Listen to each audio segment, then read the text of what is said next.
comment augmenter son taux de conversion sur Shopify. Si vous êtes prêt à transformer vos visiteurs en clients fidèles, restez avec nous. Nous allons couvrir les erreurs à éviter, les meilleures astuces et nous finirons par un tutoriel pratique. C'est parti. Alors, partie numéro 1, les erreurs qui tuent votre conversion. Alors, erreur numéro 1, le temps de chargement lent sur votre site. Un site web qui prend trop de temps à se charger est l'une des principales raisons pour laquelle les visiteurs quittent sans faire d'achat. La vitesse de changement d'un site est cruciale, non seulement pour l'expérience utilisateur, mais aussi pour le référencement naturel, à savoir le SEO. Les utilisateurs d'aujourd'hui s'attendent à ce qu'un site se charge en moins de 3 secondes. Comment améliorer sa vitesse de chargement? Utilisez Google PageSpeed Insights. Donc, c'est un outil qui vous permet de tester la vitesse de votre site et fournit des recommandations spécifiques pour l'améliorer. Ensuite, vous pouvez améliorer vos images, les optimiser. Et pour cela, vous pouvez utiliser des formats d'images appropriés comme WebP et compresser les images sans perdre en qualité.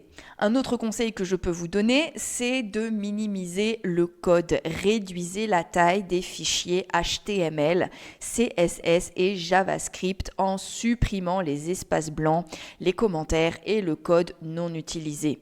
Et utilisez un réseau de distribution de contenu, CDN. Alors, un CDN va distribuer le contenu de votre site à travers plusieurs serveurs dans le monde, réduisant ainsi le temps de chargement pour les utilisateurs éloignés de votre serveur principal. Et enfin, activez la mise en cache du navigateur. Cela permet de stocker des éléments de votre site sur l'ordinateur de l'utilisateur, ce qui accélère le chargement lors des visites ultérieures. Erreur numéro 2, navigation complexe. Une navigation claire et intuitive est essentielle pour guider les visiteurs vers les produits ou les informations qu'ils recherchent. Une structure de site confuse peut rapidement décourager les utilisateurs et les inciter à quitter votre site. Donc, les éléments d'une bonne navigation, une barre de navigation claire, donc utiliser des menus simples et bien organisés. Les catégories doivent être logiques et couvrir tous les produits ou services offerts. Un autre élément pour une bonne navigation, fil d'Ariane, appelé également breadcrumb, il permet aux utilisateurs de savoir où ils se trouvent sur le site et de revenir facilement à une page précédente. Une fonction de recherche efficace comme une barre de recherche bien visible et performante aide les utilisateurs à trouver rapidement ce qu'ils cherchent, surtout sur des sites avec de nombreux produits et également des liens internes. Utilisez les liens internes pour diriger les utilisateurs vers des pages connexes, ce qui peut augmenter le temps passé sur le site et améliorer le SEO. Donc, comment optimiser la navigation? Simplifier les menus, limiter le nombre d'options de menus pour éviter de submerger les visiteurs, regrouper les éléments similaires, donc créer des catégories logiques et utiliser des sous-catégories si nécessaire, utiliser des termes compréhensibles, éviter le jargon et utiliser les termes que vos clients comprennent et recherchent, tester la navigation, donc utiliser des tests utilisateurs pour voir comment les visiteurs interagissent avec votre site et identifier des points de friction. Erreur numéro 3, une description de produit incomplète comme ce que vous voyez sur l'écran. La description de produit joue un rôle crucial dans la décision d'achat. Une description bien rédigée et détaillée peut convaincre un visiteur indécis de passer à l'achat. Alors, quels sont les éléments d'une bonne description de produit? Les détails du produit tout d'abord. Incluez les informations détaillées sur les caractéristiques, les dimensions, les matériaux et l'utilisation du produit.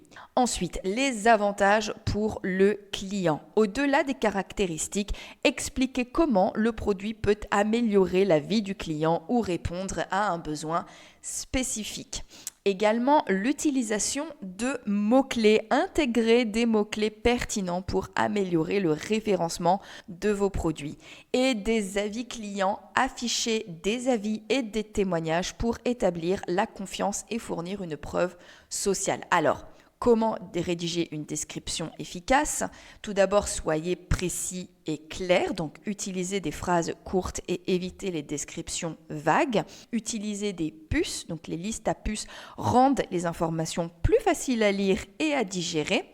Incorporez des images et des vidéos. Les visuels peuvent aider à illustrer les caractéristiques du produit et à montrer son utilisation. Et mettez en avant les points forts. Soulignez ce qui différencie votre produit de la concurrence. Erreur numéro 4, absence d'appel à l'action clair. Un appel à l'action clair et efficace est essentiel pour guider les visiteurs vers l'action souhaitée, qu'il s'agisse de faire un achat, de s'inscrire à une newsletter ou de contacter votre entreprise. Donc les éléments d'un bon call to action. Tout d'abord la visibilité. Donc le call to action doit être bien visible et se démarquer du reste du contenu. Également la clarté. Le message doit être clair et indiquer très exactement ce que l'utilisateur doit faire. Également l'urgence. Incorporer un sentiment d'urgence comme acheter maintenant ou offre limitée. Et également le placement stratégique. Placez les call to action à des endroits stratégiques comme en haut de la page, après une description de produit ou à la fin d'un article. Comment est-ce que l'on optimise ces call to action? Eh bien, c'est très simple. Tout d'abord, utilisez des couleurs contrastantes, donc faites en sorte que le CTA se distingue visuellement du reste de la page. Testez différents messages, essayez plusieurs formulations pour voir ce qui fonctionne le mieux avec votre audience. Soyez très direct, utilisez des verbes d'action clairs et directs comme acheter, inscrivez-vous ou télécharger et réduisez les distractions. Assurez-vous que le call to action n'est pas entouré de trop d'autres éléments qui pourraient distraire l'utilisateur. Alors aujourd'hui, nous allons parler d'un sujet crucial pour tous les propriétaires de boutiques en ligne.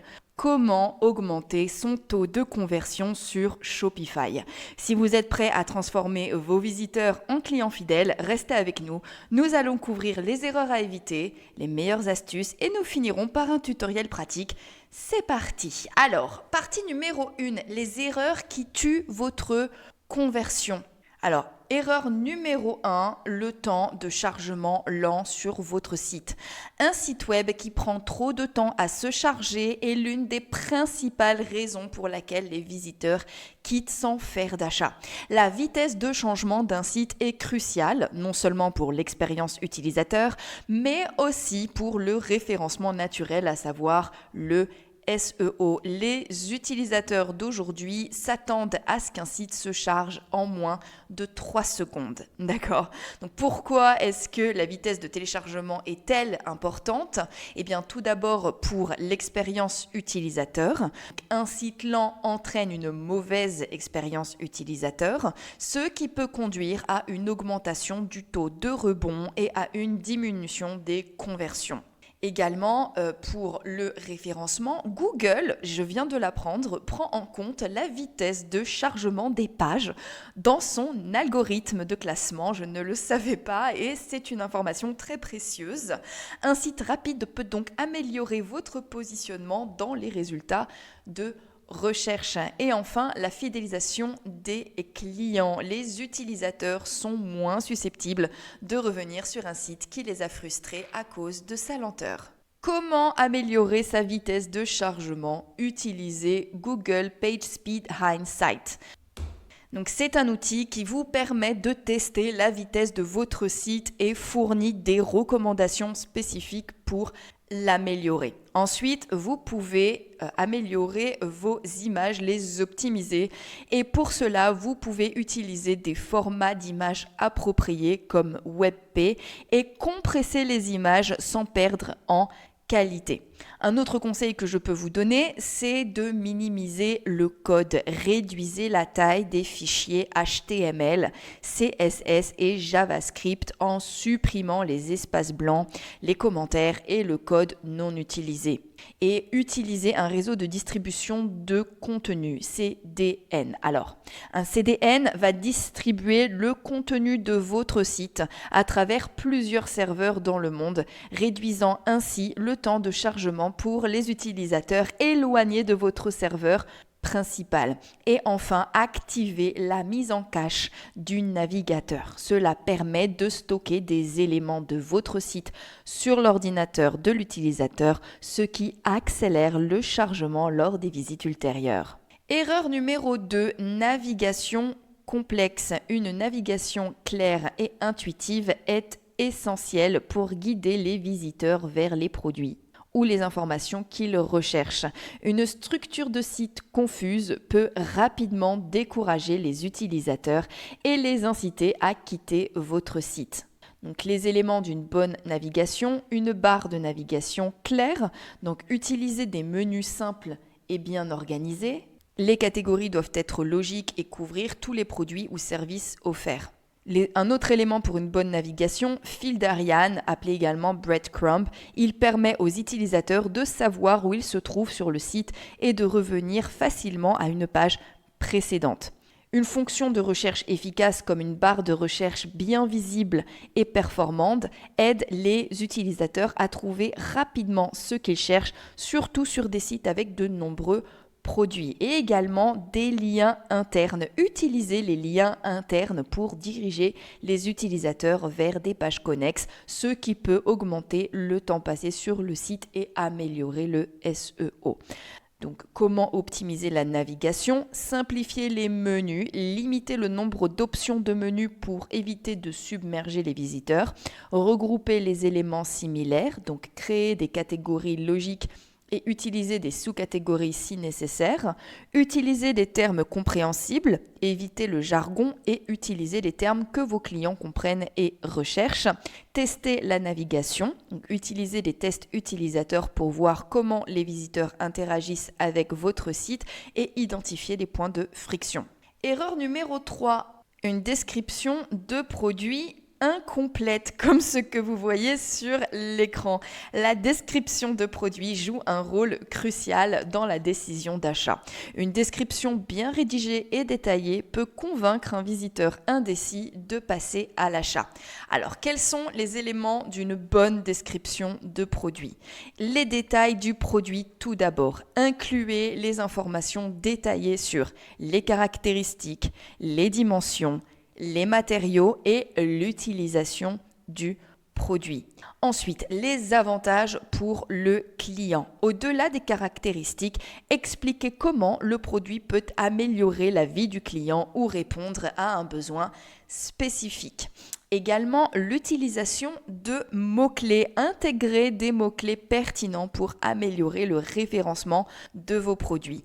Et des avis clients. Affichez des avis et des témoignages pour établir la confiance et fournir une preuve sociale. Alors, comment rédiger une description efficace? Tout d'abord, soyez précis et clair, donc utilisez des phrases courtes et évitez les descriptions vagues. Utilisez des puces, donc les listes à puces rendent les informations plus faciles à lire et à digérer. Incorporez des images et des vidéos. Les visuels peuvent aider à illustrer les caractéristiques du produit et à montrer son utilisation. Et mettez en avant les points forts. Soulignez ce qui différencie votre produit de la concurrence. Erreur numéro 4, absence d'appel à l'action clair. Un appel à l'action clair et efficace est essentiel pour guider les visiteurs vers l'action souhaitée, qu'il s'agisse de faire un achat, de s'inscrire à une newsletter ou de contacter votre entreprise. Donc les éléments d'un bon call to action, tout d'abord la visibilité, donc le call to action doit être bien visible et se démarquer du reste du contenu. Également, la clarté, le message doit être clair et indiquer très exactement ce que l'utilisateur doit faire. Également, l'urgence, incorporer un sentiment d'urgence comme acheter maintenant ou offre limitée. Et également le placement et également le placement stratégique. Placer les call to action à des endroits stratégiques comme en haut de la page, après une description de produit ou à la fin d'un article. Comment est-ce que l'on optimise ces call to action? Eh bien, c'est très simple. Tout d'abord, utilisez des couleurs contrastantes, donc faites en sorte que le CTA se distingue visuellement du reste de la page. Testez différents messages, essayez plusieurs formulations pour voir ce qui fonctionne le mieux avec votre audience.